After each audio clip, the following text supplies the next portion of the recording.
আজ 18ই ফেব্রুয়ারি, এমন এক বীরের জন্মদিন যাকে নিয়ে বলার মতো কোনো ভাষা সত্যিই আমার জানা নেই। তবুও কিছু বলতে চাই। আজ থেকে প্রায় 29 বছর আগে 1994 সালের 18ই ফেব্রুয়ারি গোয়াঞ্জু শহরে জন্মগ্রহণ করেন ছোট্ট এক বীর, যার নাম জং হোসেপ।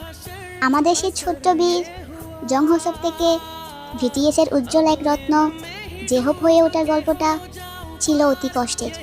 সহ্য করতে হয়েছে তাকে হাজারো কটুকতা আর তীব্র মানসিক অত্যাচার। তবে তার কঠোর পরিশ্রমের কারণে অর্জন করেছেন সাফল্যের উচ্চ স্থান আর কোটি কোটি ভক্তের ভালোবাসা। হ্যাঁ, আজকে আমাদের সবার প্রিয় কবির বার্থডে। আজকের এই দিনে আল্লাহর কাছে দোয়া করি, আল্লাহ যেন সারা জীবন তোমাকে এইভাবে হাসি খুশিতেই রাখে, তোমার সব ছোট ছোট ইচ্ছা যেন পূরণ করে। Happy birthday our sunshine baby. Wish you happy birthday, happy birthday.